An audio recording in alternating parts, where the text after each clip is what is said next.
It's time to reveal the latest fashion. The jog bra for boys.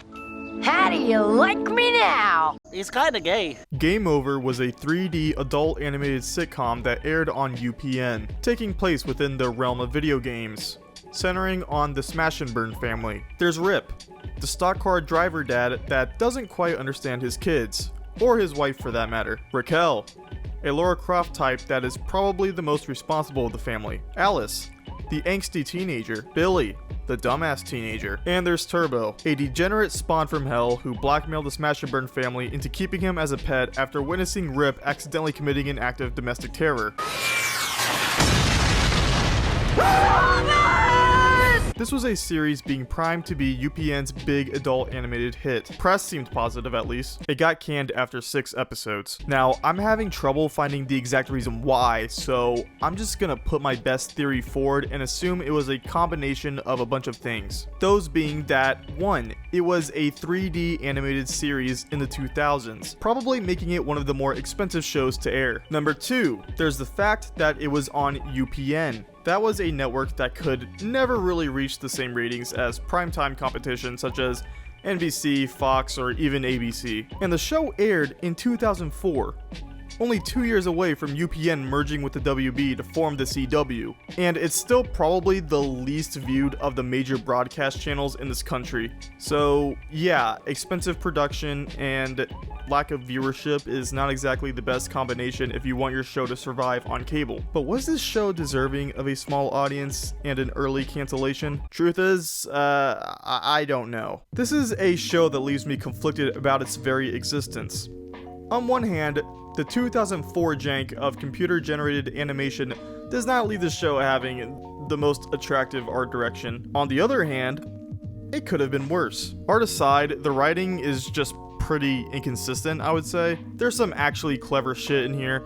I actually found myself laughing a few times. Then there's other jokes that just feel forced or were poorly executed because a character goes out of their way to expand upon the joke, which basically ruins it. For example, in one scene, Rip mentions he doesn't feel comfortable with Alice hanging out with an elf, while acknowledging that he makes himself sound prejudiced. Yeah, I don't mean to be prejudiced, but do we really want our daughter hanging out with an elf? Now, maybe there's something actually wrong with me, but hearing a character be casually racist to a fictitious race in a manner reminiscent of the average wasp is just fucking hilarious to me. Going back to the joke, Billy immediately ruins it by saying, I believe the correct term is elf in American. It just seems like the writers were like, in case you didn't get it the first time, Rip was being casually racist. But of course, there are jokes that do land. Like here, Turbo is trying to break up with this insane, what's the term? With this insane torta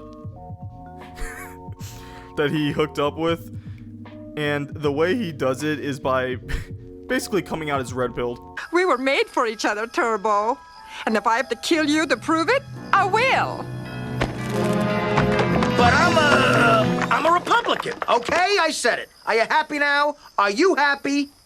Oh, not ideal. I think my humor mostly consists of just juxtaposing real-world talking points with a zany setting. And some jokes play with common comedy tropes, like this. No way. So what happened then? I don't like to kiss and tell, but... And she didn't mind? Well, back in the day, I had my own little triumphs. That's right. That's what I'm talking about.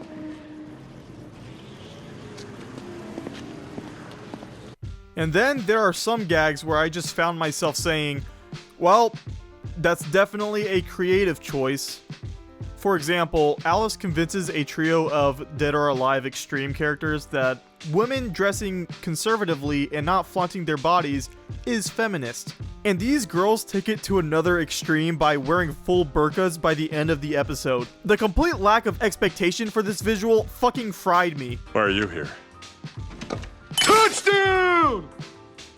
I don't know. Did this show predict the diagnosis of CTE in football players a full year before Bennett Omalu diagnosed Mike Weber with it in his autopsy? One thing I don't understand is why establish it as a series taking place within a video game world when there's hardly any integration of video games?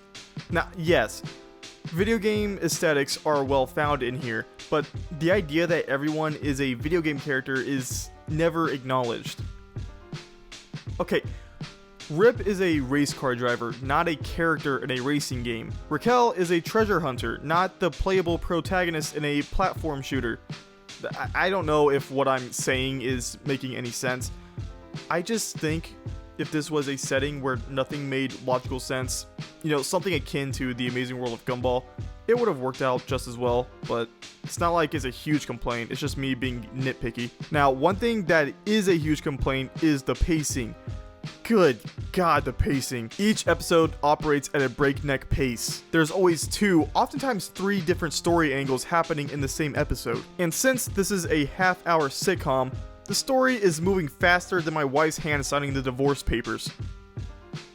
I've never been married. But the writers thought of this, which is why we have so many scene transitions. And a lot of these transitions are reused assets. Now, we did get that one glorious transition that became a meme for like a month. Hey, how'd you find me? Google. But yeah, most transitions aren't special and they play the most annoying ass music to accompany them. This one with Turbo Pong is kind of funny though. Now, I liked the Smashenburn family. Rip isn't insanely incompetent at being a dad and never shows interest in abandoning his wife, unlike some people. Raquel is pretty responsible in maintaining the household, but is never nagging or condescending, even has moments where she knows she isn't perfect. Alice butts heads with her parents, but she still shows love for them at the end of the day. And Billy... Okay, Billy is just... fucking stupid. But he's so cool. And Turbo is a sleazy scumbag and would likely sell the kids into human trafficking if it meant he could have a free bottle of Jack Daniels. But he's one of those entertaining assholes, so yes, I do like him. Overall, I feel like this show deserved at least a season 2. Obviously, it probably was not going to last long anyways. It was probably doomed from the start, considering the fact, you know, more than likely a large budget. It hasn't been confirmed. And premiering on the UPN network. So, yeah, it was doomed, but I don't know. I feel like if the writers had more time, if they had like a second season, it would have been nice to see them improve upon the writing and probably fix the issues that are apparent in the first and only season of this show. But we never got that because life is funny sometimes. So, yeah, I think that's about it. I will see you when I see you.